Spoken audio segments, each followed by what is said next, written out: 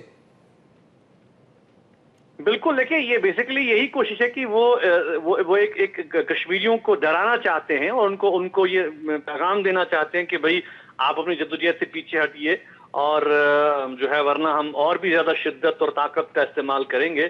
دیکھیں to be honest نا، مطلب کشمیریوں کے لیے تو یہ جو ایروگنس آف پاور ہے اور جو کنٹیمپٹ ہے ان کے لیے کشمیری عوام کے لیے ہندوستان کی آرمی میں، اور جو یہ ان کے انسینسٹیو سٹیٹمنٹس آ رہے ہیں، یہ ہمارے لیے جو ہے وہ مزید کوئی شوق نہیں ہے.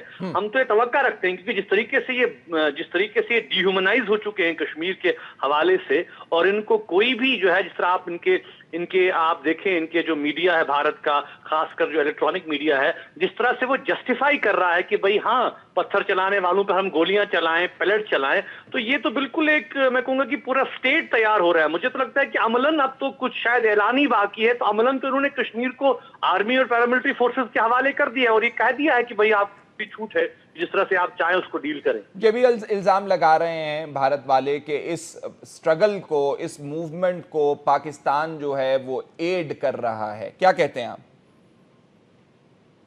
دیکھیے بھارت کی تو یہی کوشش ہے کہ جو ان کی ناکامی اور جو ان کو شکست یہاں پہ اخلاقی طور پہ ہو رہی ہے خاص کر، اور جو جس طریقے سے وہ یہاں پہ تشدد اور مار دھاڑ کا سہارا لے رہے ہیں، تو یہ تو چاہتے ہیں کہ کوئی نہ کوئی بہانہ ان کو ملے. اور بدقسمتی کی بات یہ ہے کہ جو ہی پاکستان کو یہ بیچ میں لاتے ہیں تو بھارت کے عوام کو بالکل یہ ان کو یہ یقین دلاتے ہیں کہ بھئی جو کشمیر میں ہو رہا ہے وہ سب کچھ جو ہے وہ پاکستان کرا رہا ہے. میں سمجھتا ہوں کہ اس کا بین ثبوت تو یہ ہے کہ پچھلے 30 سالوں میں جو ہزاروں نہیں لاکھوں کی تعداد میں کشمیری مارے گئے، 2008 میں، 10 میں، 16 میں، پچھلے سال کی ہم بات کریں تقریباً 90 کشمیری مارے گئے. آپ نے دیکھا کہ کس طرح سے آنکھیں نکالی گئی، کس طرح سے اندھا کیا. یہ کون ہے؟ یہ سارے کشمیری ہیں. تو ہم یہی سوال پوچھیں، کیونکہ یہ تو اس حقیقت کا ادراک ہی نہیں کرنا چاہتے، اس حقیقت کو ماننا ہی نہیں چاہتے ہیں، تاکہ اپنے عوام کو یہ گمراہ کر سکیں کہ بھئی کشمیر کے لوگ آزادی کی جنگ میں اٹھ کھڑے ہوئے ہیں. تو یہ کوشش کر رہے ہیں کہ یہ تاثر دیں کہ بھئی کشمیر کے لوگوں کو،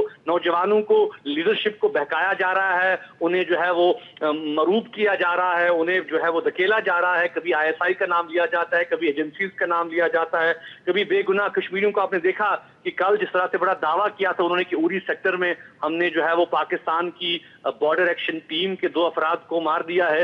اور اب یہ حقیقت سامنے آ گئی ہے کہ وہ دونوں افراد 60 سال کی عمر سے زیادہ بزرگ لوگ ہیں، اور پتہ نہیں کون سی بستی کے لوگ ہوں گے. ان کو رات کی تاریکی میں دفنایا گیا ہے، اور ہڑبڑاہٹ میں جو ہے وہ پورے علاقے کو خالی کر دیا گیا ہے. تو یہ سلسلہ تو بدستور جاری ہے. تو پاکستان تو ایک بہانہ ہے، تو یہ تو چاہتے ہیں کہ کوئی نہ کوئی بہانہ انہیں ملے کہ وہ جسٹیفائی کرے کہ کشمیریوں کے قتل کو، کشمیریوں کی مار داڑ کو.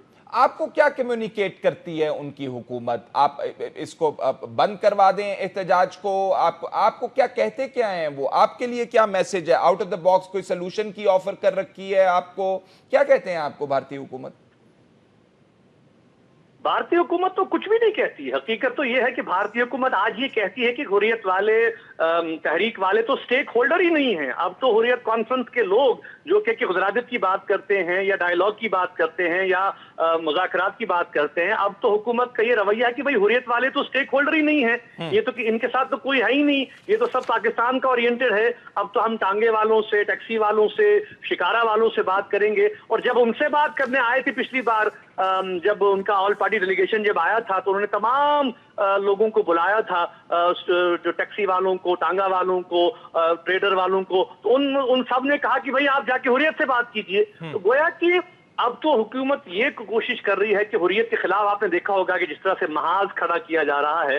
آپ پتہ نہیں یہاں کا جو الیکٹرانک میڈیا اس کو فالو کرتے ہیں کہ نہیں کرتے ہیں. کچھ چینلز تو بالکل ان کو تو یہی کام دیا گیا ہے کہ حریت کے خلاف آپ ماحول پیدا کریں، اور پرانے کیسز کو جو ہے وہ کھولا جا رہا ہے. ہمیں لگ رہا ہے کہ بہت جلد شاید حریت کانفرنس پر پابندی عائد ہوگی, ہمارے جو دفتر وغیرہ ہیں ان کو سیل کیا جائے گا, شاید ہمیں گرفتار بھی کیا جائے. تو یہ ان کا ایک طریقہ کار ہے جس سے کہ یہ کوشش کر رہے ہیں کہ کشمیریوں کو اور زیادہ مروب کیا جائے. یہ راجناتھ صاحب اور راوت صاحب تمام اسٹیک ہولڈر سے بات کرنا چاہتے ہیں, یہ آج کا بیان ہے اس کے حوالے سے کیا کہتے ہیں آپ؟ دیکھیے, آج میں نے بھی پڑھا ہے کہ ان کا بیان تو آیا ہے کہ بھئی تمام سٹیک ہولڈر سے ہم بات کریں گے, لیکن دیکھیے سب سے اہم بات یہ ہے کہ سب سے اہم سٹیک ہولڈر وہ کشمیری ہے جو کہ کشمیر کی تحریک اور کشمیر کی آزادی کے لیے سڑکوں پر جان دے رہا ہے. اس سینٹیمنٹ کو جو لوگ ریپرزینٹ کرتے ہیں انہیں ان سے بات کرنی ہے. اگر آپ وہ پی ڈی پی کو بلائیں گے, نیشنل کانفرنس کو بلائیں گے, کانگریس کو بلائیں گے, یا یہاں کے جو مقامی جو ان کے حواری ہیں ان کو بلائیں گے, ان سے بیٹھ کر راؤنڈ ٹیبل میں کیا بات کریں گے؟ یہ تو مطلب یہ تو وہی بات ہوئی کہ بھائی ایک دوسرے یہ سارے ایک ہی تھالی کے چٹے بٹے ہیں. مسئلہ تو حریت کانفرنس کے ساتھ ہے, مسئلہ تو آزادی پسند قیادت کے ساتھ ہے, آزادی پسند عوام کے ساتھ ہے. ان سے یہ انگیج نہیں ہونا چاہتے, بلکہ یہ تاثر دینا چاہتے ہیں کہ ہاں ہم باقی کشمیریوں سے بات کریں گے, ان کے سڑک, بجلی, نوکری, پانی, ان کے سبسڈی, ان کے ٹھیکے, ان کے ایشوز جو ہیں ڈے ٹو ڈیز, ان پر ہم بات کریں گے. دراصل حقیقت یہی ہے کہ بھارت بیسیکلی کشمیر کی جو آزادی کی تحریک ہے اسے کوئی اور رنگ دینا چاہتا ہے. اسے کبھی یہ کہنا چاہتا ہے کہ اقتصادی پرابلم ہے, کبھی ایڈمنسٹریٹو پرابلم ہے, کبھی الیکشن کا مسئلہ ہے, کبھی ریپرزنٹیشن کا مسئلہ ہے. اصل جو آزادی کا کور ایشو ہے اس پر تو آنا نہیں چاہتے. میر وائز عمر فاروق صاحب, بہت بہت شکریہ آپ کے وقت کا. چیئرمین آل پارٹیز حریت کانفرنس میر وائز عمر فاروق صاحب ہم سے بات کر رہے تھے. اس وقت طارق پیرزادہ صاحب سینئر تجزیہ کار ہمارے ساتھ اسٹوڈیو میں موجود ہیں. طارق صاحب, جب ہم حل کی بات, وہ تو کہہ رہے ہیں کہ انڈین حکومت کسی قسم کا حل چاہتی ہی نہیں ہے, لیکن کچھ لوگ کہتے ہیں کہ پاکستان جو ہے آزاد کشمیر کے اندر ایسی پالیسیز اپنائے ہوئے ہیں یا اس کے سٹیٹس کے حوالے سے اپنا بھی کلیئر نہیں کرتی ہے سٹانس, جس کی وجہ سے وہ بھی ایسے کر رہے ہیں. یہ انٹرنیشنل میں آپ کو سمجھ رہا ہوں آپ کی بات. آپ کیا کہتے ہیں اس حوالے سے؟ دیکھیں, ابھی جو سوال میر صاحب سے کیا گیا ہے, جی ہم کو تقریباً 5-7 سال سے ہندو دانشوروں سے, انڈین میڈیا سے بات کر رہے ہیں. یہ پہلی دفعہ بڑی وضاحت کے ساتھ آج 2 لوگوں نے ہندوستان سے ایک ہی بیان دیا ہے. وہ میر صاحب جو بات کر رہے ہیں وہ درست ہے. ان کی کوشش یہ ہوتی ہے چند لوگوں کو نمائندہ بنا دیں اور اس کے بعد ان کو نمائندہ تسلیم کر کے, یعنی حریت کو چھوڑ کر, اور ان کے ساتھ پھر مذاکرات شروع کر دیں اور تاثر دیں کہ ہم تو نمائندہ کشمیریوں کے نمائندوں سے بات کر رہے ہیں. لیکن آج بڑی وضاحت کے ساتھ راجناتھ نے یہ بات کہی ہے. پھر میں راوت کا ذکر کروں گا, دونوں کے علیحدہ علیحدہ بیانات ہیں. راجناتھ نے کہا ہے کہ ہم بغیر شرائط کے تمام سٹیک ہولڈر سے بات کرنے کے لیے تیار ہیں, اور میں نے اس بیان کو 20 دفعہ پڑھا ہے آج. میں نہیں کہہ رہا ہوں کہ وہ تیار ہے, لیکن یہ ان کا بیان ہے. ایک دوسرے جنرل راوت کا بیان ہے, تمام باتیں جو اس نے کشمیریوں کو گاڑی کے آگے باندھنے والا واقعہ, دوسرے تیسرا انعام کرنے کی بات اس نے کہا ہے. لیکن میں سمجھتا ہوں کہ کشمیر کے جامع حل کی کمپریہنسو سولوشن کا وقت آ گیا ہے, اور ہمیں تمام سٹیک ہولڈر سے بالکل وہی فکر ہے جس راجناتھ کا ہے, اس پہ بات کرنی پڑے گی. اس کے بغیر مسئلہ ہمیں سے مراد ہندوستان کی حکومت. اب میں یہ ماننے کے لیے تیار ہوں کہ راجناتھ جو ہے وزارت داخلہ کا آدمی ہے, اس کا نام سشما سوراج نہیں ہے.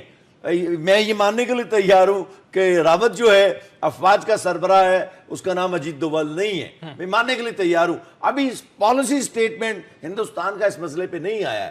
میری ذاتی رائے ہے, اور یہ بڑی ٹھوس سوچ پر مبنی ہے, کہ یہ جو جندال صاحب یہاں تشریف لائے تھے, علاوہ اور معاملات کے, انہوں نے یقیناً آ کر جو من جملہ اور باتوں کا تو ہمیں نہیں پتہ لگ سکتا, لیکن ایک بات یقین ہے. آپ کا انالیسس ہے, اسمپشن ہے؟ نہیں, اسمپشن اس طرح نہیں ہے. دیکھیں, اس کے آنے کی 2 وجوہات ہو سکتی تھی. ایک تو یہ کہ کشمیر میں کسی طرح معاملات کو حل کرانے میں ہماری مدد کریں, یعنی کہ ہمارا قبضہ رہے, لیکن آپ کی کچھ شرائط ہم مان لیتے ہیں وہاں پر. وہ کیا شرائط؟ دونوں طرف کے لوگوں کو آنے جانے کی جو کاسمیٹک قسم کی باتیں ہوتی ہیں وہ کر دیں, یا دوسری بات یہ ہے کہ کسی سولوشن کی بات کی جائے. 2 ہی ہو سکتی تھی. وہ بزنس کے لیے یہاں جو اس کا نواز شریف کے پاس آنا, اس کی کچھ سینس نہیں بنتی. تو میں یہ کہنا چاہ رہا ہوں کہ اس کو ملا کر وہ جندال صاحب کے آنے کی ڈیفرنٹ انٹرپریٹیشنز ہو سکی. پی ٹی آئی والے اور کرتے ہیں, پیپلز پارٹی والے اور کرتے ہیں. میں تو سیاستدان نہیں ہوں نا, میں تو اس باتوں میں بات کر رہا ہوں. میرے خیال میں اس وقت صورتحال کشمیر کی, میں نقطہ کی طرف آتا ہوں, اتنی خراب ہو چکی ہے کہ جب چدمبرم یہ کہتا ہے کہ کشمیر تقریباً ہاتھ سے نکل چکا ہے تو اس کے گھر پر حملہ ہو رہا ہے، ٹھیک ہے نا. عمر عبداللہ کی رائے بدل گئی ہے، دل سے اندر ہوگا ابھی تک، یقیناً ہمیشہ ان کے ساتھ رہے گا.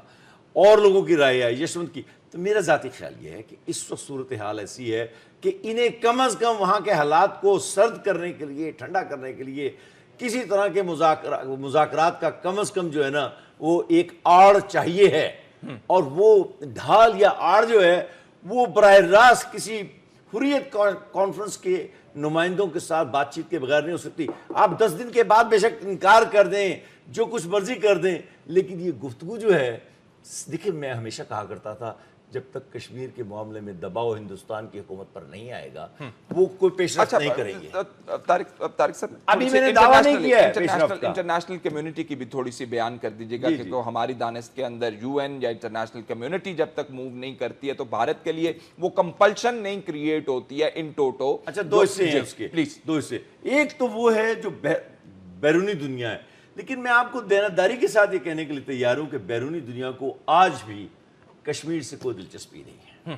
مجموعی طور پر وہ کسی کانگریس مین کا بیان آ جائے، کسی سینیٹر کا بیان آ جائے، کسی ہندوستان کی جو لابی ہے اس میں 20-25-50 جو کانگریس مین ہیں یا 20-50 سینیٹر جو ہیں ان کے بیان آ جائیں، لیکن عملاً جب تک کوئی قیامت ادھر کے کشمیر میں نہیں آئے گی، اور جس قیامت کو لانے میں ہمیں مالی اور نیم عسکری امداد دینی پڑے گی، میری پرانی رائے ہے، اس وقت تک یہ تحریک اس مقام پہ نہیں پہنچ سکتی جسے کہتے ہیں صورتحال ابلنے کی اس سطح پر نہیں آ سکتی، بوائلنگ پوائنٹ پر نہیں آ سکتی کہ ہندوستان بالکل براہ راست حل کے تلاش کے لیے مذاکرات کے ذریعے مجبور ہو جائے. تو اگر آپ کی ایزمپشن کے اوپر کام کرنا ہو یا ماننا ہو تو بھارت تو پہلے ہی کہہ رہے کہ پاکستان جو ہے اس کے اندر اپنا ہاتھ ڈالے ہوئے کوئی فرق نہیں پڑتا ان کے الزام سے. اہمیت کیا ہے؟ متنازع علاقہ تو ہے نا، جو مرضی دیکھیں. وہ آج جو بات دونوں نے بیانات دیے ہیں دلچسپ بات ہے، وہ کس سے بات کرنے کے لیے؟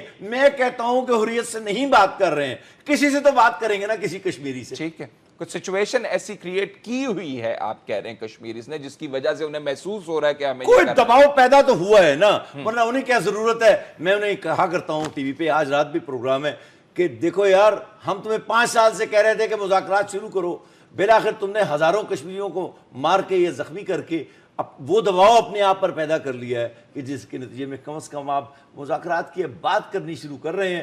ہم نہیں کہہ رہے کہ آپ کشمیر کا حل تلاش کریں گے، لیکن جس دباؤ کی سے ہم آپ کو کہہ رہے تھے کہ اس سے بچیں، وہ اب آپ پر آ گیا ہے، اب آپ سے بچ نہیں سکتے.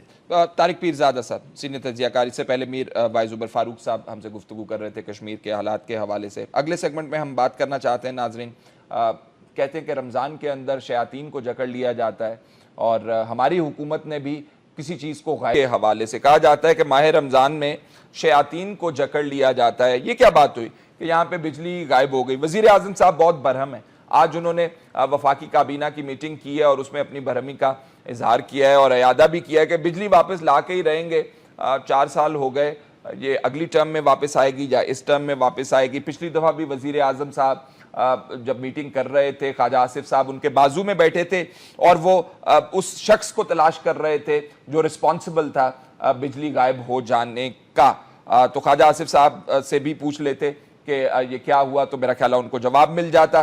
بجلی کو ہو کیا رہا ہے؟ رمضان کا مہینہ ہے، غائب ہے، کبھی ٹرانسفارمر اڑ جاتا ہے، کبھی وولٹیج ڈراپ ہو جاتا ہے، کبھی گھنٹوں انسکیجولڈ لوڈ شیڈنگ ہو رہی ہے. لوگوں نے کیا قصور کر رکھا ہے؟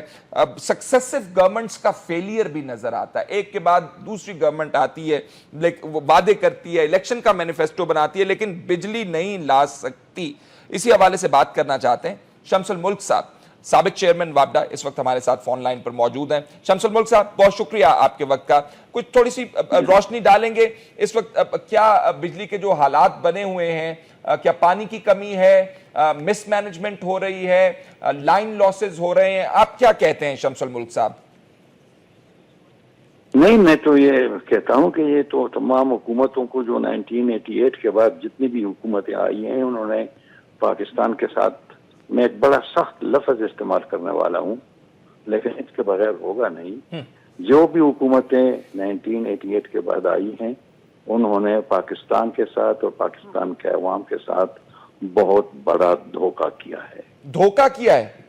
دھوکہ کیا ہے۔ کچھ وضاحت فرمائیں گے؟ ان کے پاس جی میں بتاتا ہوں نا، ان کے سامنے پلان تھا بہت بڑا آسان، بڑا سمپل، اور جو ورلڈ بینک نے اپنے عظیم ترین، میں جب بھی اس پینلز کو دیکھتا ہوں، اس ٹیمز کو دیکھتا ہوں جنہوں نے ورلڈ بینک کی وہ جو وفدا کو انہوں نے رپورٹ بھیجی تھی، اور رپورٹ کا نام تھا the development of the water and power resources of west Pakistan, اور اس کے لیے کرنا کیا ہے۔ انہوں نے بڑی سمپل باتیں کہی کہ 1994 میں تم کالا باغ بناؤ، اور اس کے بعد پھر تم باشا ڈیم بناؤ۔ وفدا نے جب پلان بنایا، میں چیئرمین تھا خود ان دنوں میں، تو مجھے یاد ہے، ازبر یاد ہے مجھے، کہ ہم نے یہ فیصلہ کیا تھا کہ 1995 تک ہم کالا باغ بنائیں گے، اور اس کے بعد 2010 تک ہم باشا ڈیم بنائیں گے۔ اگر یہ دو ہوتے تو آپ کے پاس آج 9000 میگا واٹ بجلی زیادہ ہوتی، 9000 اور 9000 میگا واٹ بجلی زیادہ ہوتی۔ یہ صرف زیادہ نہ ہوتی، یہ 2 روپے اور 1.5 روپے والی بجلی ہوتی، کیونکہ آپ پانی سے بناتے، ہم پانی سے بنا رہے تھے۔ اور جن کے جو پروجیکٹ اس زمانے میں ہم نے بنائے ہیں، تربیلا ڈیم، منگلا ڈیم، غازی بوڑا تب بعد میں بنا، لیکن ہائیڈل کا تھا، ان سب کی جو کاسٹ آف جنریشن ہے وہ 1.5 روپے فی یونٹ ہے۔ ہم نے وہ 1.5 روپے فی یونٹ نہیں بنائی، ہم چلے گئے اور چیزوں کی پیچھے، اور ہم نے جناب، اگر میں وہ فگر کروں تو آپ کہیں گے شاید میں جھوٹ بول رہا ہوں، لیکن میں جھوٹ کیوں بولوں گا؟ اللہ کے سامنے میں حاضر ہو کر وہ مجھ سے پوچھے گا، میں نے تمہیں ایک ایسی جگہ پر بٹھا دیا تھا، تمہیں علم دیا تھا، تمہیں تجربہ دیا تھا، تمہاری ریسورسز تھی، یہ سب کچھ کے باوجود تم نے جھوٹ بولا ہے۔ میں اس وقت کا یہ میں نہیں ایکسپٹ کر سکتا، تو اس لیے میں سچ بول رہا ہوں۔ 1.5 روپے والی یونٹ بجلی کے بجائے ہم نے 18 روپے اور 20 روپے والی یونٹ بجلی بنائی، ٹھیک، اور وہ 18-19 روپے کے لیے جو ہمارے اب سرکولر ڈیٹ آ رہا ہے۔ یہ سرکولر ڈیٹ کیوں آ رہا ہے؟ جی یہ تو اس لیے آ رہا ہے نا کہ ہم نے غلط راستوں کا انتخاب کیا، اور غلط راستوں کا انتخاب کر کے ہم اس جگہ تک پہنچ گئے ہیں۔ تو یہ تو چلتا رہے گا۔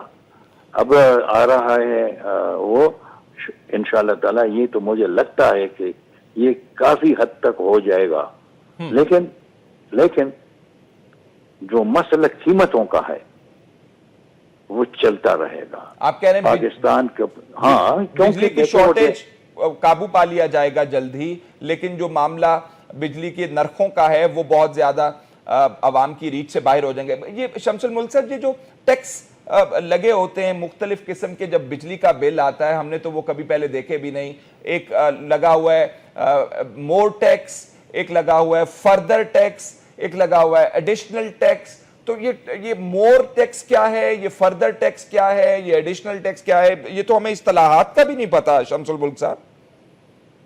آپ اب شکر یہ کریں کہ ابھی شاید ایک دوسرا ٹیکس بھی آ جائے گا، پاکستان ٹیکس۔ پاکستان ٹیکس، ہاں، پھر کیا کریں گے آپ اس سے تو انکار بھی نہیں کر سکتے۔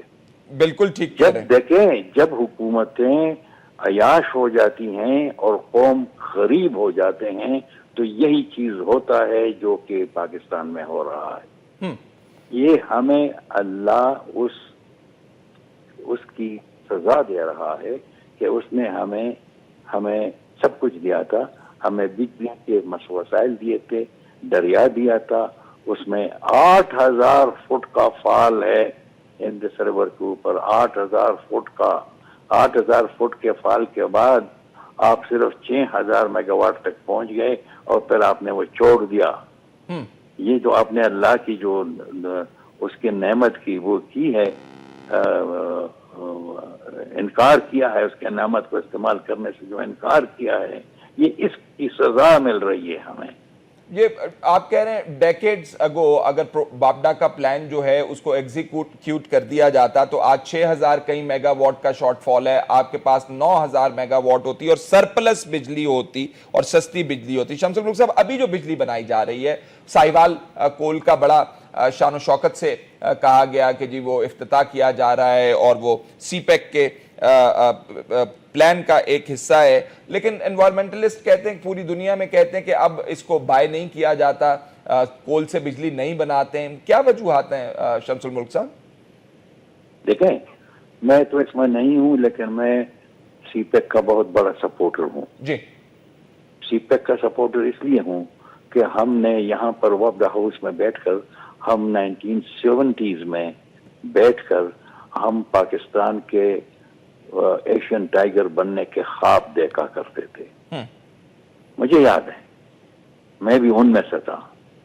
ہم خواب دیکھا کرتے تھے جب دنیا کے لوگ ہمیں کہتے تھے, ہم نہیں کہتے تھے, ہم خود اپنے یہ بڑائی نہیں کر رہے تھے, دنیا کے لوگ کہتے تھے کہ تم ایشیا کے ٹائیگر بننے جا رہے ہو. اور وہ کیوں تھا؟ وہ کیوں تھا کہ منگلا تربیلا کی بجلی آ رہی تھی اور وہ بجلی 10 پیسے فی یونٹ تھی. ٹھیک ہے, کیونکہ میں بتاؤں اس کی وہ جو ہے وہ وجوہات بڑی سمپل ہیں. یہ بجلی بنانے میں جو سب سے زیادہ خرچ ہوتا ہے وہ فیول کا ہوتا ہے. ٹھیک, مثلا جو میں نے آپ کو بتا دیا کہ جی 18 روپے اور 20 روپے فی یونٹ بجلی جو ہم نے بنائی, اس میں 16 سے لے کر 25 روپے تک کی بجلی جو تھی وہ قیمت تھی فیول کی. ٹھیک ہے, لیکن ہائیڈرل میں فیول ہوتا ہی نہیں ہے. جب فیول نہیں ہوتا تو یہ قیمت, یہ بجلی کبھی بھی کوئی اور چیز, مجھے یاد ہے میں چیئرمین تھا اور secretary of energy United States of America آئی تھی اور میٹنگ میں وہ آئی تھی مجھ سے ملنے کے لیے لاہور, اور میٹنگ تھی وابڈا کے ساتھ ان کی, اور اس نے مجھ سے پوچھا کہ یہ جی بجلی کی قیمت کیا ہے, کیا آپ جو وہ کر رہے ہیں. تو میں نے, مجھے اس وقت یاد ایگزیکٹلی نہیں ہے کہ میں نے کس طرح سینٹ میں کنورٹ کیا, لیکن میرے خیال میں 10 پیسے فی یونٹ بجلی تھی تو اس کو سینٹ میں کیا. تو وہ سمجھی کہ میں سمجھا نہیں ہے اس کا سوال, کیونکہ وہ اتنا کم تھا کہ اس نے مجھ سے پھر پوچھا, mister chairman what I mean to say is that how much it costs you to generate a unit of electricity. میں نے کہا madam secretary the same which I just told you. اور اس نے کہا کہ is it so cheap? تو میں نے کہا it is cheap because 70% of it is hydel. اب 30% of that is hydel. اور باقی 70% of this is high cost. دیکھیں, اور اس میں سب کچھ جو بھی بجلی کے سیکٹر میں خرابیاں ہو سکتی ہیں وہ خرابیاں آتی رہیں گی, کیونکہ میں اس زمانے میں اپنے سٹاف کو یہ کہا کرتا تھا, ریپیٹڈلی کہا کرتا تھا کہ جتنی بجلی مہنگی ہوگی اتنی اس کی چوری زیادہ ہوگی. ٹھیک, یہ میرا ایک اوپن سینٹینس تھا کہ جتنی بجلی مہنگی ہوگی اتنی بجلی کی میں چوریاں ہوگی. اور آج ہم وہ بھگت رہے ہیں. اچھا, بولتے ہیں بالکل. شمس الملک صاحب, آپ نے کہا کہ یہ حکومتوں کا رویہ تھا, روش تھی 1988 کے بعد جو آج ہم بھگت رہے ہیں, تو اس کی وجوہات آپ کے ذہن میں کیا آتی ہیں؟ یہ روش کیوں تھی, یہ رویہ کیوں تھا حکومتوں کا؟ حکومتوں کا رویہ یہ تھا کہ وہ انڈین لابی کا مقابلہ نہیں کر سکتے تھے, اس سے ڈرتے تھے. میرے خیال میں صرف میں اگر یہ کہوں, آپ شاید کہیں کہ یہ پرسنل اوپینین ہوگی, ممکن ہے ایون پرسنل اوپینین ہو, لیکن جو جس بات کی میں یہ ریزن دے رہا ہوں وہ بات صحیح ہے, اور وہ یہ تھی کہ ایوب خان اور ذوالفقار علی بھٹو مرحوم تک پاکستان ہندوستان سے بالکل, پاکستان اپنی پالیسی بناتا تھا, ہندوستان جو کچھ بھی کرتا تھا وہ کرتا ہوگا. لیکن اس کے بعد